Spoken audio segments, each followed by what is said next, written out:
안녕하십니까. 생활의학을 이야기하는 신기문입니다.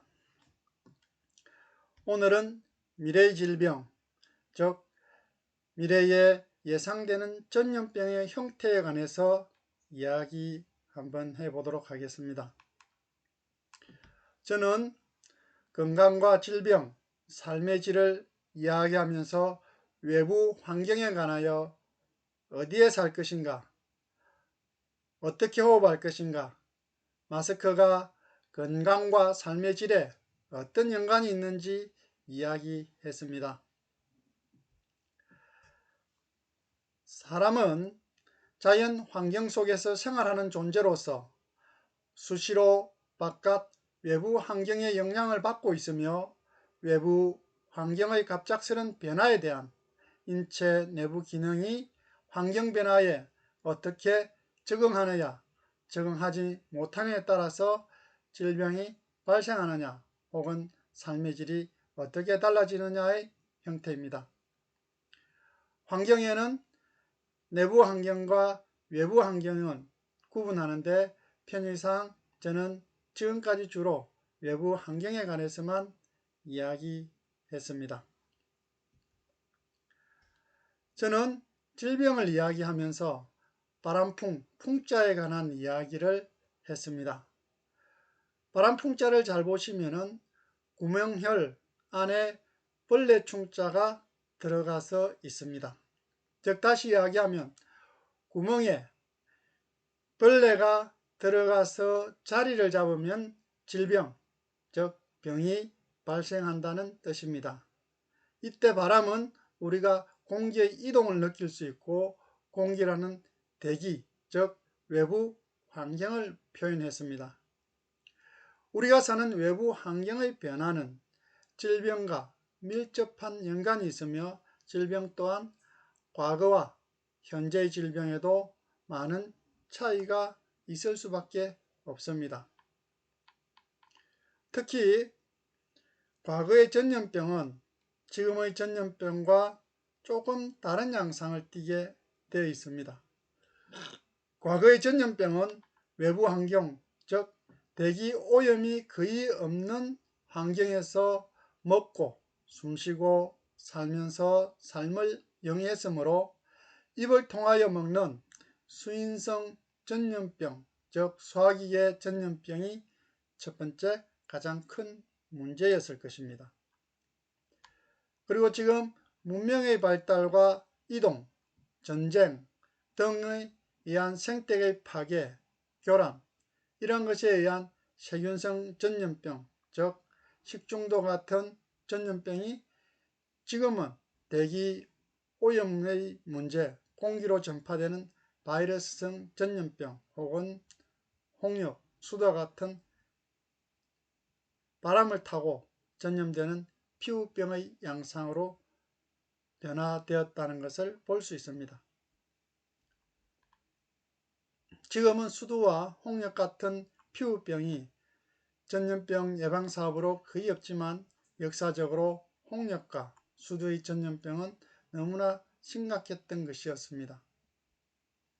그런데 지금 우리가 감기나 코로나 같은 호흡기계 전염병의 증상이 수두, 홍역과 같은 피부병의 형태로 다시 발생될 것이라고 말하면 좀 걱정이 되고 믿겨지지 않을 일입니다. 앞으로 저는 수인성 전염병, 즉 소화기계 전염병을 언급했고 홍역과 같은 피부병의 전염병을 이야기했습니다. 이러한 순서로 볼 때 지금은 감기나 코로나 같은 호흡기계 전염병을 이야기하면 다음의 전염병의 형태는 피부병 형태의 전염병이 발생할 것이라고 이야기할 수밖에 없습니다. 제가 이 말을 하는 근거는 앞에서 이야기한 바와 같이 사람은 음식과 공기의 외부 환경에 따라서 달라지기 때문입니다. 그러면 이러한 외부의 환경이 어떤 경계로 이루어지나라고 생각해 보면 인체의 내부와 외부 환경의 경계는 바로 피부입니다. 그래서 우리가 수인성 전염병과 같은 소화기 전염병이 발병하고 피부병의 형태로 전염병이 다시 발생하며 호흡기계 전염병이 발생하고 또다시 피부병 형태로 후속으로 발생할 것이라는 것입니다. 왜 이런 순서로 반복해서 전염병이 발생할 것인가는 피부의 기능이 이러한 기능을 대변해주고 있기 때문입니다. 먹는 것을 담당하는 코와 입은 오로지 외부로부터 내부의 환경을 받아들이기만 하지만 피부는 내부로부터 외부로 뱉어내는, 많이 내보낸 기능을 하기 때문입니다. 다시 이야기하면 피부도 호흡을 하지만 그 호흡은 흡기보다 호기가 더 우선이라는 뜻입니다. 그래서 이렇게 내보내기 위해서는 열로 세균이나 바이러스를 발산하여 내보내야 하는데 이것을 발산하여 내보내지 못하게 되면 피부병에 이상이 생기고 피부병으로 발병하게 된다는 것입니다.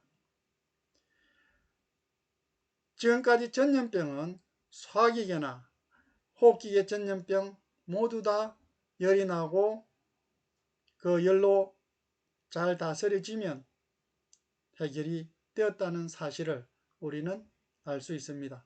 그리고 그 열이 잘 다스려지지 못하고 그 열과 함께 잘못되면 생명이나 혹은 삶의 질에 심각한 문제가 되었던 것이지요. 지금 이러한 것들에 관해서 이야기할 때 잘 믿어지지 않지만 우리의 현실 앞에 피부병에 관한 환자 증가 수를 보면 조금 이해할 수 있지 않겠습니까? 아토피 어떻습니까? 옛날에는 거의 없었던 병이었지만 지금은 너무나 많이 창궐해 있습니다. 물론 후에 태열과 아토피에 관해서 이야기할 수 있을지도 모르겠지만 태열은 엄마 뱃속에서 엄마로부터 받은, 즉 부모로부터 있었던 것들에 관한 나쁜 엄마의 음식에 관한 혹은 엄마의 병이 그러한 것들을 다 내보내지 못했을 때 생기는 것이 태열이고, 아토피는 인체가 후에 자기 스스로 면역을 형성하여 외부 환경의 변화에 적응을 하지 못할 때 발생하는 후천적인 질환이라 할 것입니다. 그러므로 우리는 좋은 환경에서 깊게 호흡하라는 것입니다. 깊게 호흡하는 법은 흔히 이야기하는 복식호흡, 단전호흡이라고 하는 호흡법을 제가 쉽게 느끼는 것들에 관해서 이야기할 때 두 다리에 힘이 들어가게 하고 엄지발가락에 거의 모든 체중을 싣고 엉덩이의 힘, 항문의 힘, 그리고 코로 아랫배가 쑥 나가게 들이쉬면 이거는 어렵지 않게 호흡법을 훈련하고 호흡에 대해서 공기의 이동을 느낄 수 있으며 좋은 훈련법이 될 것입니다. 그리고 현재의 오염과 세균의 1차적인 차단과 내부 환경에 잘 적응하도록 마스크를 쓰는 것이 확실한 도움과 최선이라고 이야기했습니다. 저는 건강과 삶의 질을 위하여 복식호흡과 마스크 착용을 습관화하고 늘 훈련하고 연습한다면 좋겠다고 말씀드립니다. 감사합니다.